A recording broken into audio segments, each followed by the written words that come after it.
तो आज जो हमारे गेस्ट हैं उनका ताल्लुक भी हेल्थ से है और he is a family physician. उनका बेसिक जो कंसर्न है वो मेडिकल से है और ही इज़ अ डॉक्टर अल्हम्दुलिल्लाह। और बहुत सारे मतलब कहते हैं कि बहुत एक्सपीरियंस और बहुत सारे लोग इनके मशवरों से, इनकी कंसल्टेंसी से शिफायाब हुए हैं। हमारे लिए भी ऑनर की बात है कि आज हमारे साथ मौजूद हैं डॉक्टर आरिफ गौरी साहब। अस्सलाम वालेकुम सर। अस्सलाम वालेकुम।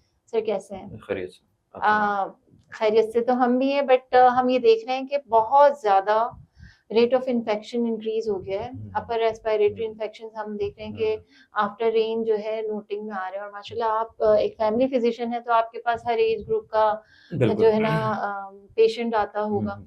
तो क्या वजूहात हैं? पहले तो हमारा लाइफस्टाइल सब कुछ चेंज हो गया है हम्म। और हम लोगों की इम्यूनिटी कॉम्प्रोमाइज हो गई है। सही। इम्यूनिटी कॉम्प्रोमाइजेशन का ताल्लुक होता है आपका जो टाइप ऑफ फूड आप ले रहे हैं, नंबर हम्म। वन। नंबर टू, आपकी जो स्लीप डिस्टर्बेंस है। और नंबर थ्री ये होती है कि away from the exercise sort of lifestyle, ठीक है, जिसमें राइट। वॉक शामिल है वगैरह वगैरह मुख्तलिफ है। लेकिन वंस एक इंडिविजुअल इन्फेक्टेड है तो अगर आपकी इम्यूनिटी कॉम्प्रोमाइजिंग है और यानी कि कुव्वत मुदाफ़ियत जिसको उर्दू में बोलते हैं वो थोड़ा सा कॉम्प्रोमाइजिंग है तो आप एक्वायर कर लेते हैं। सही। हाँ, तो अमूमन क्या होता है वो वायरस होता है जो एक्वायर करते हैं, इन्फ्लुएंजा वायरस, ठीक हम्म। है। और उसको आप जब एक्वायर कर लेते हैं, आपकी इम्यूनिटी कॉम्प्रोमाइज है तो प्रेजेंटेशन सोर थ्रोट के साथ, पोस्ट नेजल ड्रिबलिंग के साथ और कॉफ के साथ आता है, ठीक है। सही। इफ अनट्रीटेड रहे, ठीक है, हम्म। उसको सिम्टोमेटिकली ट्रीट ना करें, स्टीम इनहेलेशन ना करें, that turns into bacterial infection, ठीक है, राइट। जिसमें एंटीबायोटिक्स वगैरह की तरफ जाते हैं हम लोग। वो सेकेंडरी इन्फेक्शन को इनवाइट यस करता है। Yes yes. तो सही। हमें क्या करना चाहिए, हमें जैसे ही कोई आपको इस तरह की नॉर्मल फीलिंग हो तो पहले तो ओरल हाइजीन अच्छी रखें, टीथ ब्रशिंग प्रॉपर्ली होना चाहिए, गार्गल्स होना चाहिए जो कि upper RTI, upper means the superior part of the neck यानी कि थ्रोट की राइट। तरफ, अगर वो क्लीन रहेगा तो कोई इन्फेक्शन जो है खराब नहीं रहेगा। और डेंटल हाइजीन अच्छी रहेगी तो इन्फेक्शन वहां से ट्रांसमिट नहीं होगा। तो अगर आप हाइजीन अच्छी रखते हैं, आप सिम्टोमेटिकली ट्रीट करते हैं, सिम्टोमेटिकली मींस गार्गल्स हो गया, ब्रशिंग ऑफ टीथ हो गया, इस तरह करते हैं तो आप इससे बच के रहते हैं। और अच्छा फूड लेते हैं, ठीक अच्छा। है। अच्छा फूड से मुराद ये है कि फ्रूट, वेजिटेबल्स, जितना भी घर का होममेड स्टफ होता है वो बड़ा अच्छा रहता है।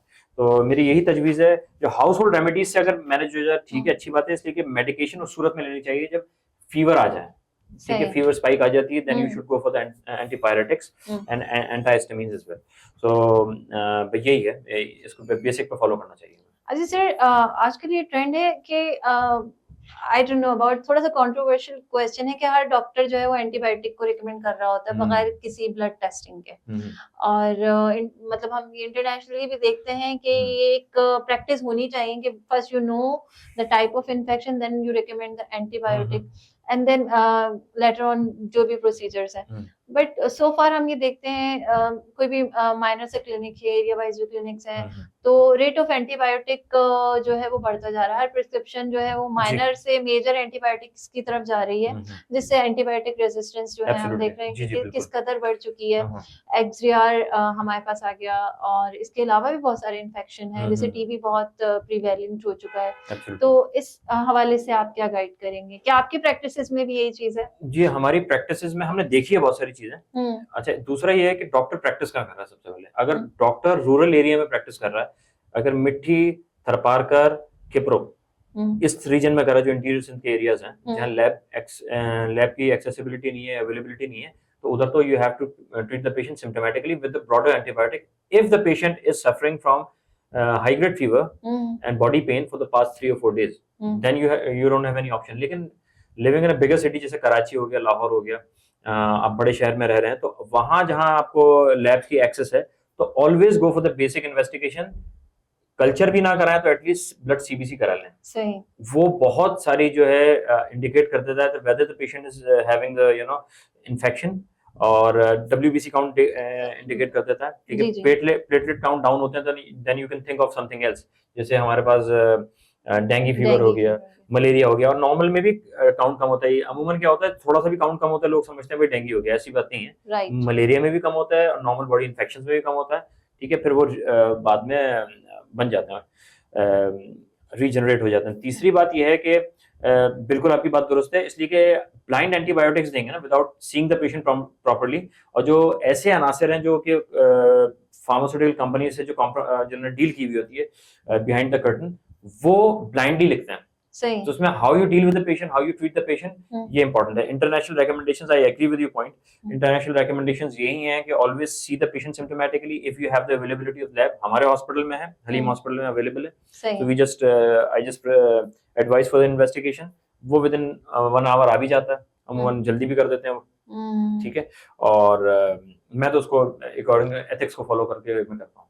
अच्छा, यहाँ पे थोड़ा सा पेशेंट का भी एक हम देखते हैं उसकी लेकनेस ये होती है कि वो अवॉइड करता है कि चार्जेस बढ़ेंगे, लेबोरेटरी चार्जेस को अवॉइड करने के लिए वो डॉक्टर से कहता है कि हम टेस्ट पे नहीं जा रहे, हमें ऐसा कुछ लिख दें, क्योंकि वो समझते हैं कि ये एक एक्स्ट्रा बर्डन है। बाज़-औक़ात ऐसे कुछ चैनल्स हैं जो लैब्स को भी सपोर्ट करते हैं, अननेसेसरी टेस्टिंग को भी प्रमोट करते हैं, बट पेशेंट को भी आप क्या रिकमेंड करेंगे कि मतलब ये चीज है, बजाय इसके कि बाद में महंगी एंटीबायोटिक्स, महंगी ट्रीटमेंट करवाएं, आप एक कॉमन सा टेस्ट करवा दें। कॉमन इज सीबीसी ना, ये तो बता, सीबीसी बताने का मकसद ये is the cheapest in the basic, right. बाकी सारे सीआरपी कराएंगे, क्रॉनिक रिएक्टिव प्रोटीन कराएंगे, वो जरा एक्सपेंसिव हो जाते हैं। तो सिंपल आप सीबीसी से, जो अच्छा फिजिशियन होगा वो सीबीसी को देख के आइडिया कर लेगा आपको क्या है। इवन ईएसआर कंपोनेंट, अमूमन मैं तो सीबीसी ईएसआर लिखता हूँ, वो chronicity of the infection, even cancers, even TB, सबको बताता है। If it's more than 100 then वो बहुत बड़ा इंडिकेटर है। मतलब सीबीसी ईएसआर जो बेसिक इन्वेस्टिगेशन है, ये बहुत बड़ा दरवाजे खोलती है हमारे डायग्नोसिस के। तो मेरा ये है कि पेशेंट आता है तो मैं उसको सिम्प्टोमेटिकली ट्रीट करता हूँ, I never go for antibiotic directly. Second visit में अगर पेशेंट क्योर नहीं होता अपने प्रॉब्लम से, then I prescribe the antibiotic. That's the actual criteria. Yeah okay, that's very nice. Second thing कि हम ये देख रहे हैं रेट ऑफ इन्फेक्शन जो है वो बढ़ता जा रहा है। लाइक हम अगर अपने पास में देखें, अपने पेरेंट्स को देखें, तो हम सालों में देखते थे कि बीमार हो रहे हैं, और वो बीमार भी होते थे तो घर की उनकी जैसे एक कहवा बना लिया, दलिया खा लिया लाइट वेट, और उनकी अपनी रेमेडीज इतनी होती थी। बट यहाँ तो लाइक या टॉलरेंस हम कहें कि कम हो चुकी है, या इम्यूनिटी कॉम्प्रोमाइज हो रही है, या हम ये देखते हैं कि हम बहुत फास्ट गो हो गए हैं कि बस भाई सर में भी दर्द है, जल्दी से पोस्टान पैराडोल लेके हम उसको सबसाइड करना चाहते हैं। तो आप इसको किस नजरिए से देखते हैं? पहली बात ये है कि बीमारियां हमेशा से थी, ठीक है। ट्यूबरकुलोसिस हमेशा founder of the nation Mohammad Ali Jinnah, कायदे मोहम्मद अली जिन्ना, वो टीबी से डेथ हुई है उनकी, ठीक है। उस जमाने में एटीटी यानी एंटी ट्यूबरकुलर थेरेपी इतनी ज्यादा इफेक्टिव नहीं थी। बाद में दुनिया ने प्रोग्रेस किया साइंस की फील्ड में। अब जो है जाहिर सी बात है, बीसीजी वैक्सीनेशन 40s की बात कर रहा हूँ, जब कायज़म पाकिस्तान की क्रिएशन की बात कर रहा हूँ, उस जमाने बीसीजी वैक्सीनेशन का बहुत ज्यादा स्ट्रॉन्ग ट्रेंड नहीं था। अब तो बच्चा पैदाइश होता है बीसीजी वैक्सीन लेके तो टीबी से इम्यूनिटी हो जाती है, ठीक है। तो कहने का मकसद है, एक तो आबादी बढ़ी है, ठीक है, ये इन्फेक्शंस हमेशा से थे। Believe me, that's I agree with you. हम देखें तो फ्लोरेंस नाइटिंगेल की हम देखें, जो कि सोल्जर्स की नर्स होती थी, she died of TB. Absolutely. तो कितना it was a death declaration for some decades. It was declared कि भाई if you have TB then you will be going to the grave, ये तस्वीर किया जाता था। अब बहुत ज्यादा आगे चीजें जा चुकी हैं, और इवन द अर्ली डायग्नोसिस जो होता है, इवन इन द कैंसर्स, उसमें भी my father suffered from the cancer, उनको localised lateral aspect of thigh पे कैंसर हो गया था, लाइपोसार्कोमा हो गया था। तो अर्ली डायग्नोस किया, एग्रेसिवली उसको मैनेज किया। एग्रेसिवली कैसे किया? सर्जिकल पार्ट, उस एरिया जो अफेक्टेड बाय द कैंसर था, उसको हमने सर्जिकली रिमूव किया, ऑन्को सर्जन ने रिमूव किया। उसमें हेल्दी टिश्यू को लेना बहुत जरूरी है, राइट।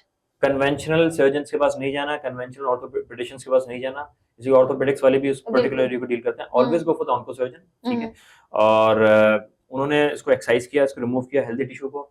वो विद उस पे फिर रिपोर्ट आती है, जो हमारी जो कैंसर की रिपोर्ट होती है ना, बायोप्सी की रिपोर्ट होती है, उसमें क्लियर मार्जिन्स आना चाहिए। तो ये फॉर द व्यूअर्स भी है कि क्लियर मार्जिन्स उसमें आए, तो फिर then he was recommended for radiotherapy just to be on the safe side. It wasn't strongly recommended, लेकिन अब्बू के बहुत सारे स्कैन्स हुए थे, एमआरआई हुए थे, घर की बात बता रहा हूँ। जी जी, तो उसमें हाँ जी, अर्ली डायग्नोसिस हुआ तो क्योर की हम तरफ जा चुके हैं। जी जी, तो इसमें आबादी दुनिया की बढ़ गई है, आई एग्री विद दैट। लेकिन कैंसर हमेशा से थे, हार्ट डिजीज हमेशा से थी, इन्फेक्शन थे, लेकिन इनकी डिस्कवरीज नहीं हुई थी, ठीक है। 1940s में आई डोंट थिंक सो कि बहुत सारे हेपेटाइटिस सी के पेशेंट्स अगर होते भी होंगे तो उसको काला यार खान हमारी सोसाइटी में बोलते हैं कि यार ये हो गया, या जिन आ गया, जादू आ गया, कोई इस तरह मिथ्स थे। हाँ जी जी। तो ये बहुत सारी मिथ्स होती हैं और हमें साइंस को रिस्पेक्ट करना चाहिए। साइंस भी इल्म है और दीन में इल्म हासिल करने का हुक्म है, ख्वाह तुम्हें बेशक चीन तक क्यों ना जाना पड़े। बेशक बेशक। जी। अच्छा सर, ये तो हो गया चले इन्फेक्शन रेट जनरली, लाइक आप मैं एग्री करती हूँ कि ये थे, पहले इन्फॉर्मेशन नहीं थी, लोग मर जाते थे और मिथ्स थे। बट अब हम देख रहे हैं एक बड़ा हमारे पास डिप्रेसिंग पीरियड आया कोविड का, जिसमें हमने बहुत मतलब दुनिया को बदलते देखा और वो हमारे साथ एक्सपीरियंसेस हुए जो हमने कभी ना सोचे थे ना जाने थे, लाइक टाउन लाइक सिचुएशन जो थी। उसके बाद एक बहुत ट्रेंड आया वैक्सीनेशन का, आपने हमने सबने, like it was mandatory to be vaccinated. तो अब फिर उसके बाद जब ये वैक्सीन्स आई तो बहुत सारे ऐसे रिसर्चर्स थे जिन्होंने ये जो है पेशेंट गोइयां की थी कि इसके ड्रॉबैक्स आएंगे, इससे एलर्जिक्स, कार्डिक अरेस्ट और जो है ना अपर रेस्पिरेटरी प्रॉब्लम्स जो है इनहेंस हो जाएंगे।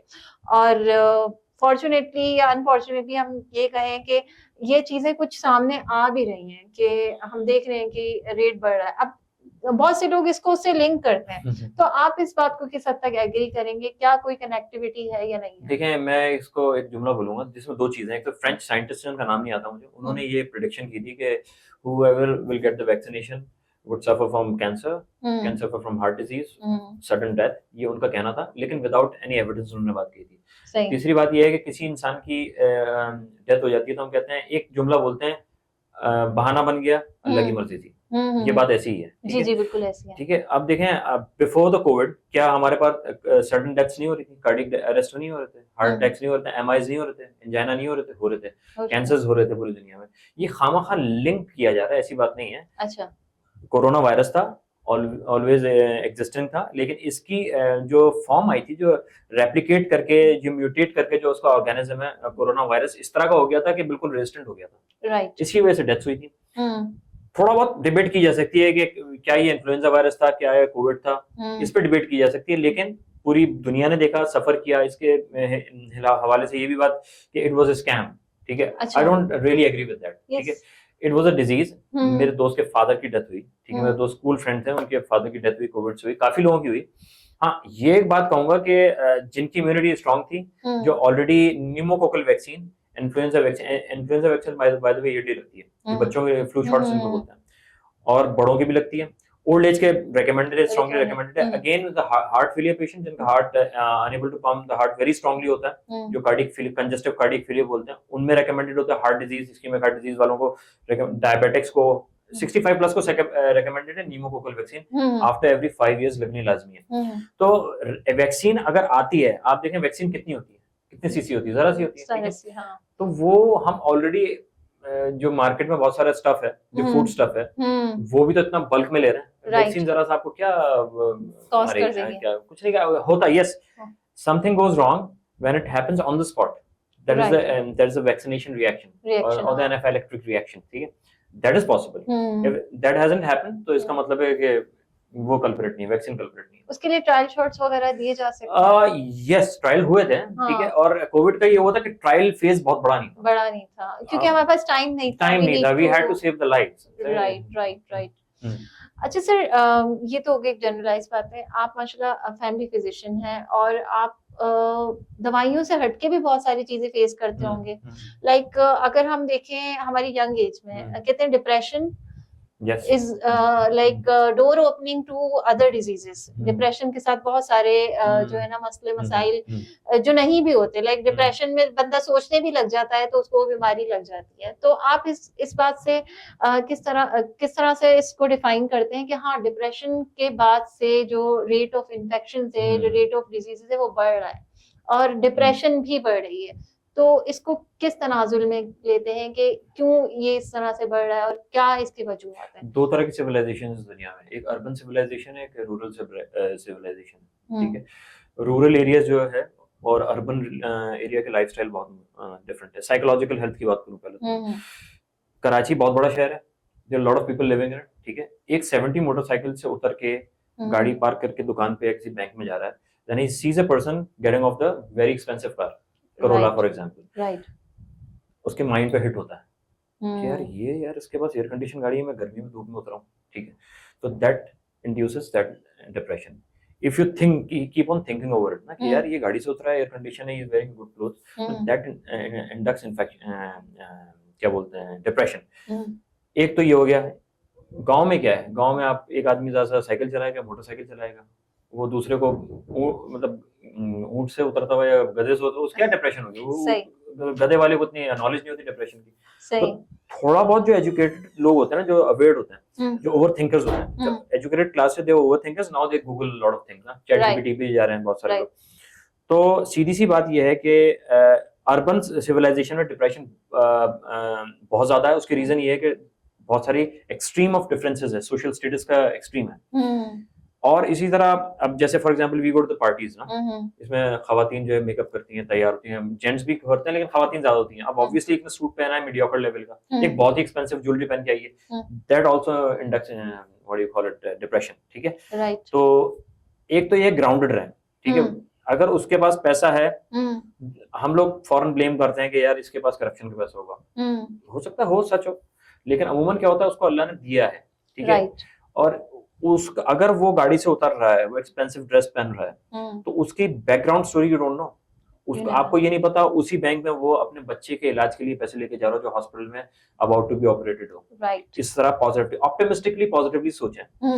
और उसको जो दिया है अल्लाह ताला ने दिया है, हमने किसी ने जिसको अल्लाह ताला ने ब्लेस कर दिया, जिसको ब्लेस कर दिया गया, उसको ब्लेस कर दिया गया, then that's a social depression, ठीक है।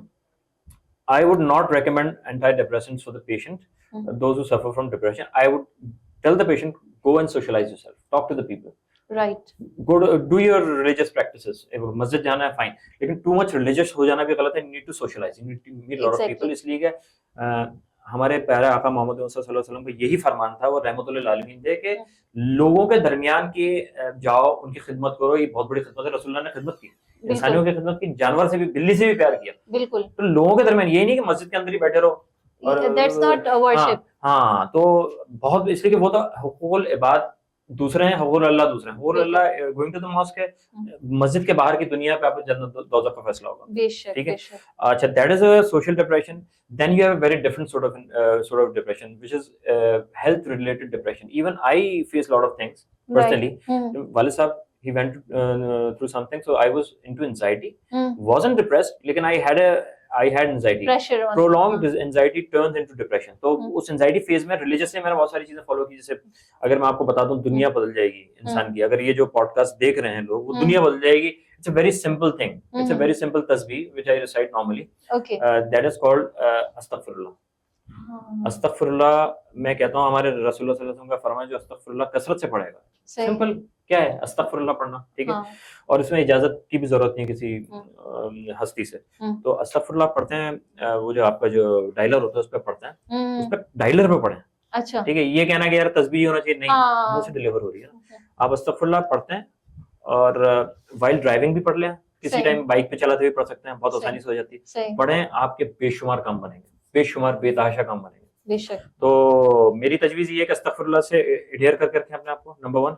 And number 2, you also just keep yourself busy in anything, ठीक है। Then you will come out of the depression. That's very great idea. और इस्तग़फ़ार की जब आप करते हो विर्द, तो कहते हैं कि आपके अंदर खुद से एक पॉजिटिविटी, पॉजिटिव एनर्जी जनरेट होने लग जाती है। You feel a positive energy surrounding you. That's a very nice thought और बहुत अच्छा आइडिया है। सर, एक चीज आपकी भी प्रैक्टिसेस में आती होंगी, हेरिडिटी से जो ट्रांसफर होती हैं डिजीजेस, डायबिटीज है और कुछ कैंसर्स हैं, जैसे ब्रेस्ट कैंसर को भी कहा जाता है, जो लिंक करता है। इसके अलावा हार्ट डिजीजेस हैं, कुछ लिवर प्रॉब्लम्स भी हैं, लाइक जो लिंक होते हैं कि अगर इनहेरिटेंस में।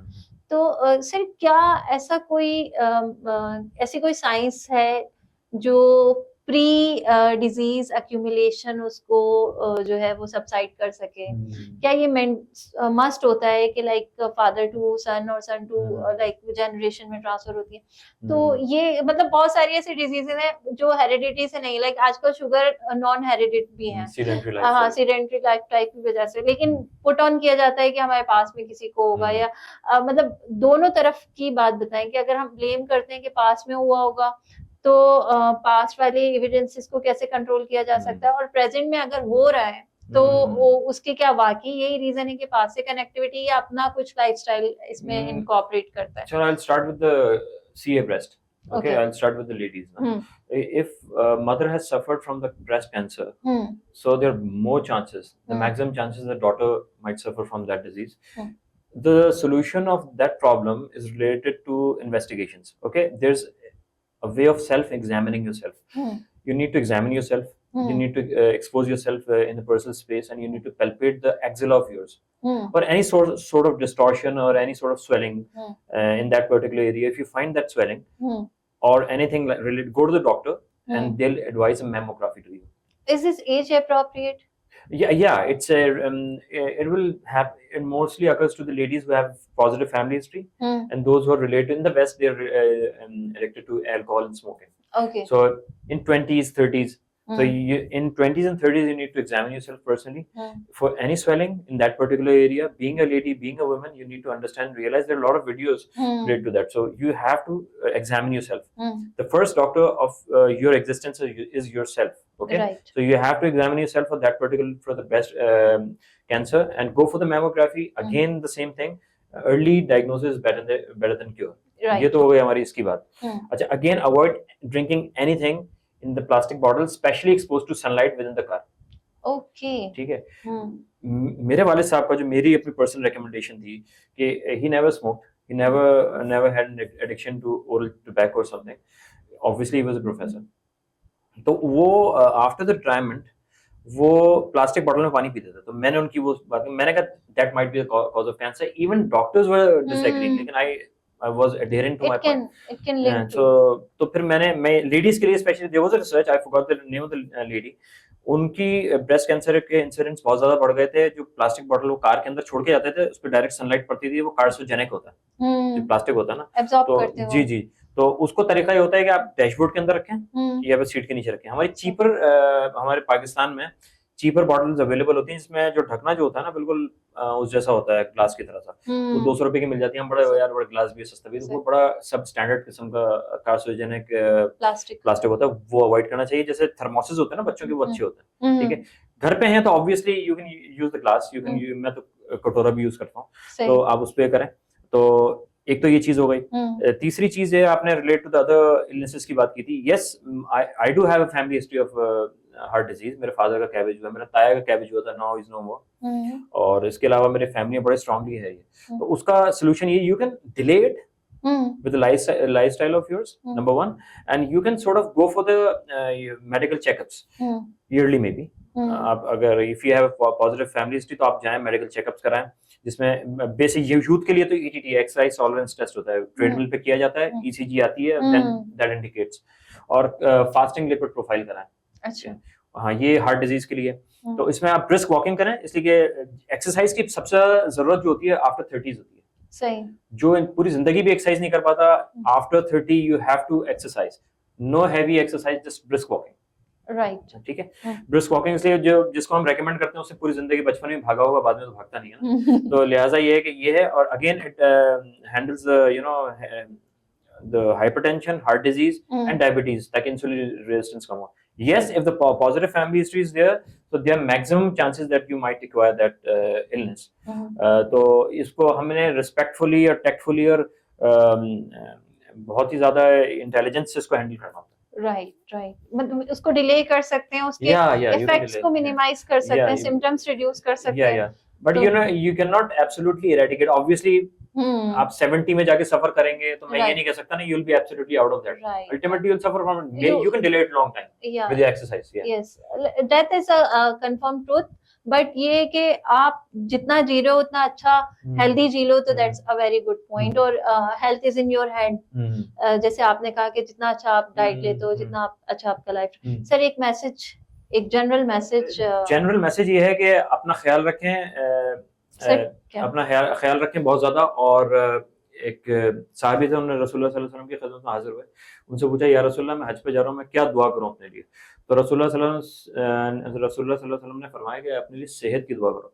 जब सरवरे कायनात फरमा रहे हैं सेहत की दुआ करो, इसका मतलब सेहत बहुत बड़ी चीज है जी. वो कुछ और भी बोल सकते थे, उन्होंने सेहत का बोला. तो eat good, be healthy, do exercise, say your prayers. मेरी तो ये recommendation है. For मुझसे अगर consultation करनी है तो you can note down my number 03340038 Thank you very much.